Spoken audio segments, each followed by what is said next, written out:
My aunt took me in after my parents died. Then treated me like a servant. 15 years later, I took everything she cared about. I was 11 when both my parents died in a car accident. It was the worst night of my life. One minute we were a family, the next I was sitting in a hospital waiting room, numb, with no one left. My dad's older sister, Aunt Marlene, stepped in. Everyone praised her for taking me in. "She's an angel for raising you," they'd say. "She gave up so much to help you," they whispered. Only I knew the truth. I wasn't raised. I was managed, like a burden, like an unpaid intern in her house. Aunt Marlene had 2 kids of her own, Rachel and Lucas. Rachel got piano lessons, gymnastics, brand new clothes every season. Lucas had a custom gaming PC before he was 13. I got worn-out sneakers, a list of chores, and insults wrapped in fake concern. "You're lucky we didn't put you in foster care," she'd remind me. I wasn't allowed to hang out with friends after school. I had to clean the house, do laundry, cook dinner on weekends. And if anything went wrong, I was the scapegoat. My cousins bullied me constantly. Rachel would take clothes out of my tiny closet and say, "You don't deserve this, this is too nice for you." Lucas once locked me outside in the snow as a joke. And no one, not a single adult, stood up for me. When I turned 18, something strange happened. I got a letter from the bank about an account I never knew existed, a closed account in my name.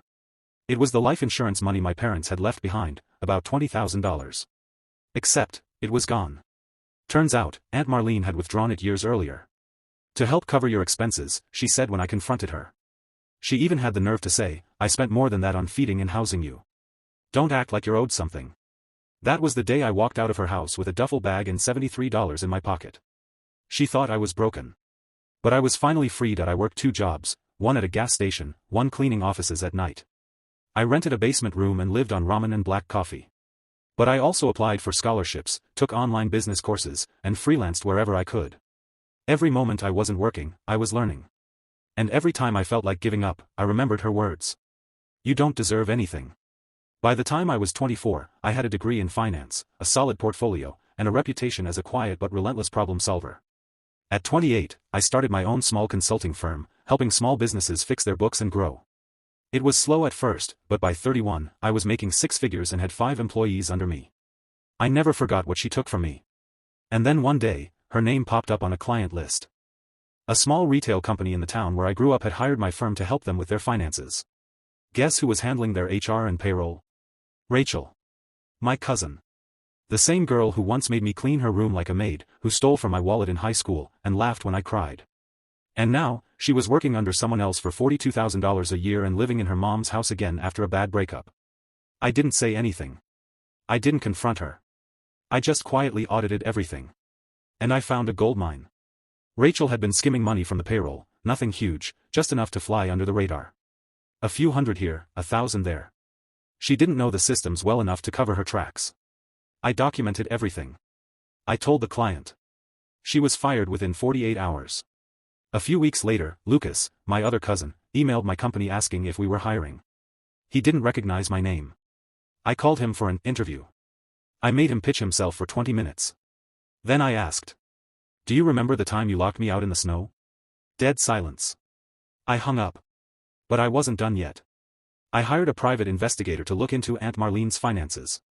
I knew she'd misused my parents' life insurance. But now she was claiming disability while secretly managing 3 rental properties. That's insurance fraud. I anonymously tipped off the agency. An investigation was launched. She had to pay back over $30,000 and was barred from receiving further assistance. Then came the audit from the IRS. Turns out she hadn't properly reported rental income for years. She owed thousands in back taxes and penalties. The final blow? Her bank foreclosed one of her rental properties because she couldn't afford the repayments. It was the house she'd once told me I'd never be good enough to live in.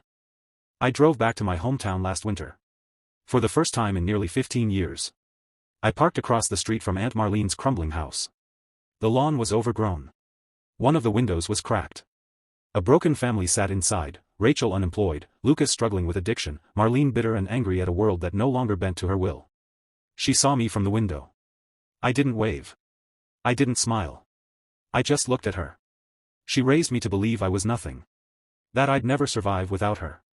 But I did more than survive. I outlived her control. And I took everything from her, piece by piece. Quietly. Legally. Permanently. Moral? Revenge doesn't need shouting, drama, or fire. Sometimes it's just showing them that the life they swore you'd never have, is the one they now beg for.